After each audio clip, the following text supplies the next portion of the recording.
नमस्कार मित्रों, दी job creator में आपका एक बार फिर से वेलकम है। और दी जॉब क्रिएटर यह जानी जाती है लोगों की सेवा करने के लिए, विद्यार्थियों की सेवा करने के लिए। और इसी दी जॉब क्रिएटर में आपको रिवीजन क्लास मिलता है, और ऐसा रिवीजन क्लास जो कि आपको इम्पॉर्टेंट क्वेश्चन चुनकर दिया जाता है और आपका रिवीजन करवाया जाता है, ताकि आपका पता चल सके कितने तैयार। भले 15 क्वेश्चन लिखा होता है नंबर में, लेकिन 20 से 25 क्वेश्चन को सॉल्व कराया जाता है, रिवीजन करवाई जाती है।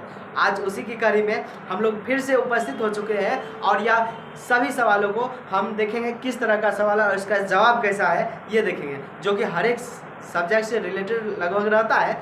और आज का हमारा पहला सवाल है, और इस पहले सवाल में है कैंसर की दवाओं पर जीएसटी पहले लगता था 12%।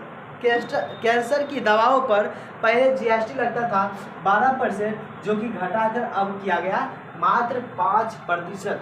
यानी कि कैंसर की दवाओं पर अब जो टैक्स लगेगा, जीएसटी जो कटेगी, वह मात्र 5% है। आप बताइए दोस्तों, जीएसटी दिवस कब मनाया जाता है? तो जीएसटी दिवस 1 जुलाई को मनाया जाता है। जीएसटी दिवस कब मनाया जाता है?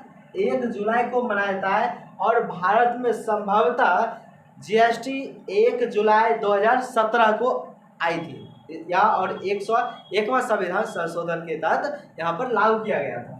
नेक्स्ट दूसरा क्वेश्चन हमारा, भारतीय मास्टर्स ने किसे हराकर IML 2025 का, यानी कि इंटरनेशनल मास्टर्स लीग, IML मतलब इंटरनेशनल मास्टर्स लीग जीता? तो वेस्ट इंडीज मास्टर्स को हराकर भारतीय मास्टर्स ने IML का 2025 का खिताब जीता। और जिस तरह से उसी के तर्ज पर होता है, जिस तर्ज पर IPL होता है, IPL के तर्ज पर ही यह IML होता है, जिसको भारत जीता है। और वह किसकी कप्तानी में? तो सचिन तेंदुलकर की कप्तानी में यह जीता है। आइए हमारा तीसरा क्वेश्चन है, तीरंदाजी विश्व कप 2025 में भारत ने कितना पदक जीता? कुल पदक जीता 7 तीरंदाजी में, जिसमें कि मनु भाकर जैसे 10 मीटर के पिस्टल में है, उन्होंने वो सारा मिलाकर 7 पदक जीते, जिसमें कि 2 गोल्ड मेडल आया था। तीरंदाजी विश्व कप 2025 में कितने कप जीते गए, कितने पदक जीते गए? तो 7 पदक, जिसमें गोल्ड मेडल कितना था? 2।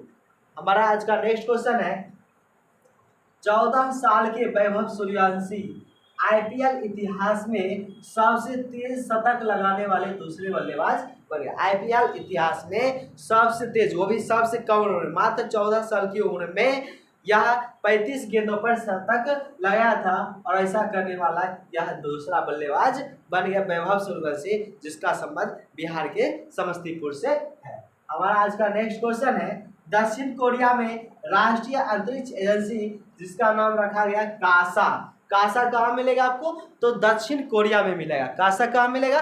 तो दक्षिण कोरिया में मिलेगा। और उसी तर्ज पर जिस तरह से अमेरिका में एक एजेंसी कार्य करती है, अंतरिक्ष एजेंसी, उसका नाम है नासा।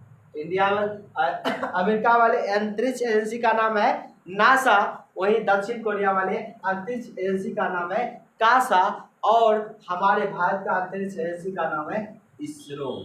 हमारे भारत के एजेंसी अंतरिक्ष एजेंसी का नाम है इसरो, जिसकी स्थापना 15 अगस्त 1969 को बेंगलुरु में की गई थी। और नासा का संबंध किससे है? तो अमेरिका से। कासा का संबंध किससे है? तो दक्षिण कोरिया से। आज का हमारा नेक्स्ट क्वेश्चन है शिवालिक रेंज के बारे में। शिवालिक रेंज है बिहार के पश्चिमी चंपारण के उत्तरी भाग में। शिवालिक रेंज बिहार के पश्चिमी चंपारण के उत्तरी भाग में है, और यह 3 भागों में विभाजित है। शिवालिक रेंज बिहार के पश्चिमी चंपारण के उत्तरी भाग में है, और यह 3 भागों में बांटा गया है। पहला है रामनगर दून, कौन सा रेंज में आएगा? शिवालिक रेंज। सोमेश्वर रेंज, यह भी शिवालिक रेंज से जुड़ा है। हरहा घाटी, यह भी शिवालिक रेंज से जुड़ा हुआ है।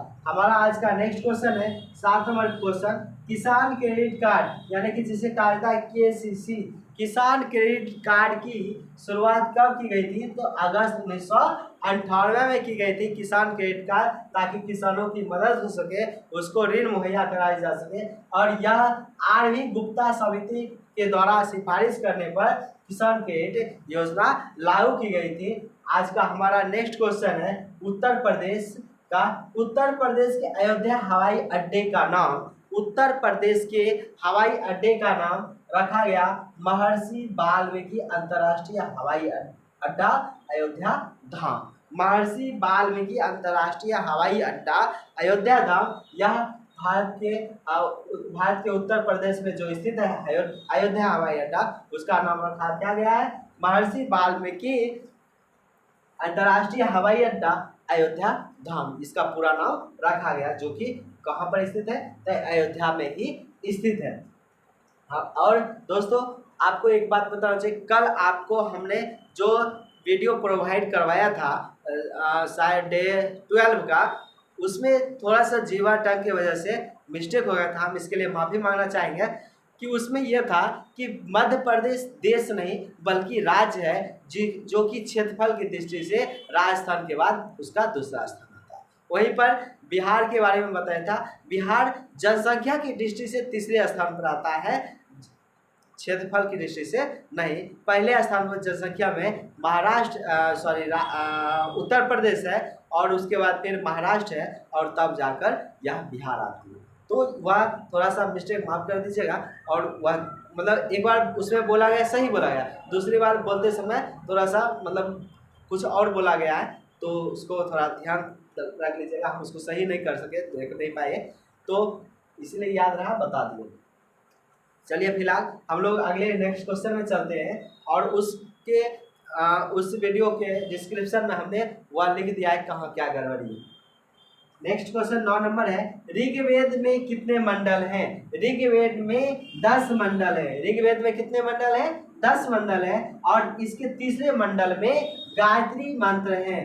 ऋग्वेद के तीसरे मंडल में क्या है? गायत्री मंत्र है, जो कि सावित्री देवता को समर्पित है। सावित्री देवता यानी कि हम लोग गायत्री मंत्र का उच्चारण करते हैं, वह सूर्य देवता को समर्पित करते हैं, और वही सावित्री देवता को भी यह उससे संबंधित है। और इसका पाठ करने वाले, ऋग्वेद के पाठ करने वाले ब्राह्मण को क्या कहा जाता है? तो होत्रु कहा जाता है। ऋग्वेद का जो पाठ करता है वह क्या कहलाता है? होत्रु।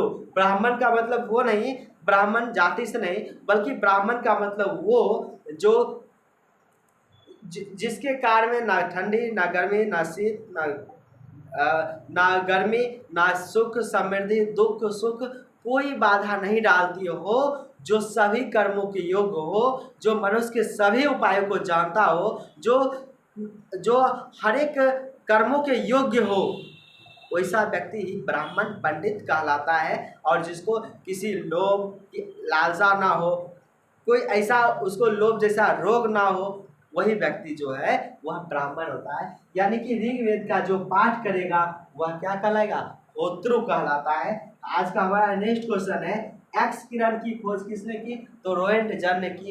एक्स किरण की खोज किसने की? तो रोएंटजन ने की। एक्स किरण की खोज किसने की? रोएंटजन ने की। आज का हमारा नेक्स्ट क्वेश्चन है 11 नंबर, बहुत इंपॉर्टेंट VVI क्वेश्चन। धन विधेयक की चर्चा किस अनुच्छेद में की गई? 110 में की गई। धन विधेयक की चर्चा अनुच्छेद 110 में की गई, और इसकी खासियत है कि यह केवल लोकसभा में या फिर राष्ट्रपति के द्वारा संस्तुति पर ही यह प्रभावित होता है, यह प्रस्तावित किया जा सकता है। इसमें राज्यसभा का कोई योगदान नहीं होता। धन विधेयक में राज्यसभा का कोई योगदान नहीं होता है। आज का हमारा 12 नंबर क्वेश्चन है, लेब्राडोर की धारा कैसी जलधारा है? तो ठंडी जलधारा। लेब्राडोर और कन्नारी की धारा यह ठंडी जलधारा है। वहीं पर अलास्का की जलधारा हो, गल्फ स्ट्रीम हो, या उसी को खाड़ी कहा जाता है, गल्फ स्ट्रीम या खाड़ी या अलास्का की धारा, यह गर्म जलधारा है, उष्ण जलधारा है। जबकि लेब्राडोर की धारा, कनारी धारा, वह ठंडी है। दोस्तों लेब्राडोर की धारा वह ठंडी और कनारी ठंडी। नेक्स्ट क्वेश्चन हमारा 13 नंबर क्वेश्चन है, बांग्लादेशी शरणार्थियों के संकट के कारण कौन सी पंचवर्षीय योजना बुरी तरह से प्रभावित हुई थी, उसका बुरा असर पड़ा था। तो ये था बांग्लादेशी शरणार्थी के आने के कारण चौथी अर्थव्यवस्था जो थी, चौथी पंचवर्षीय योजना थी, यह पूरी तरह से प्रभावित हुई थी, क्योंकि बांग्लादेश से बहुत सारे शरणार्थी वहां से भागकर इंडिया में शरण लिए थे और इस वजह से यह प्रभावित हुई। और इसी समय यही चौथी पंचवर्षीय योजना में गरीबी हटाओ का नारा दिया गया था कि गरीबी अब कम किया जाएगा। ऐसा दोस्तों सवाल यह रहेगा, गरीबी हटाओ का नारा किस पंचवर्षीय योजना में दी गई, तो वह कौन सी पंचवर्षीय योजना है, चौथी पंचवर्षीय योजना। किस पंचवर्षीय योजना के अंतर्गत बांग्लादेश से व्यक्ति भागकर भारत में शरण लिए थे, वह था चौथी पंचवर्षीय, और इसका असर चौथी पंचवर्षीय योजना पर देखने को मिलता है। आज का हमारा 14 नंबर क्वेश्चन है, 1872 में किनके द्वारा पहली बार जनगणना का प्रयास किया गया था। 1872 में वो थे अंग्रेज लॉर्ड मेयो। लॉर्ड मेयो के शासनकाल में पहली बार जनगणना शुरुआत की गई थी 1872 ईस्वी में। भारत में 1872 ईस्वी में लॉर्ड मेयो के शासनकाल में पहली बार जनगणना शुरू की। म्याओ बिल्ली पहली बार म्याओ बोली तो जनगणना हो गई, और जनगणना से यह 1800 कब हुई थी, 1872 में। और वही जनगणना से बाद में इसे नियमित जनगणना की शुरुआत की गई थी 1881 में, और वह किसके द्वारा, लॉर्ड रिपन। मेयो क्या किया था, म्याओ किया था पहली बार, तो पहली बार जनगणना शुरू हुआ था 1872 में, और रिपन उसके बाद फिर क्या हुआ था, नियमित जनगणना की शुरुआत कर दी गई थी। कब, 1881 ईस्वी में। नियमित जनगणना का मतलब ये हुआ हर एक 10 साल पर जनगणना की शुरुआत हो गई, मतलब होने लगी, और इस तरह से 1881 के बाद 1851 में इस तरह से जनगणना की शुरुआत होते चले गई। इसके शासनकाल में शुरुआत हुई थी, तो लॉर्ड मेयो के शासनकाल में, लेकिन नियमित जनगणना की शुरुआत किसके समय हुई थी, लॉर्ड रिपन के शासनकाल में। आज का हमारा लास्ट क्वेश्चन है, कान पर ध्वनि का प्रभाव कितने सेकंड तक रहता है। कान पर जब कोई बोलता है तो उस ध्वनि का प्रभाव हमारे कानों तक कितने समय तक रहता है, तो वह होता है 1/10 सेकेंड। 1/10 सेकेंड तक हम अपने किसी ध्वनि को कान के प्रभाव कारण सुन पाते हैं। ये था आज का हमारा क्वेश्चन, 15 क्वेश्चन। कैसा लगा क्वेश्चन हमें जरूर बताएं कमेंट करके, और अगर अच्छा लगा, वीडियो ज़्यादा अच्छा लगा, क्वेश्चन ज़्यादा इंपॉर्टेंट था, आप इस वीडियो को जरूर शेयर कीजिए ताकि दूसरों को भी लाभ मिल सके। आज की वीडियो में इतना ही, तब तक के लिए नमस्कार, जय हिंद।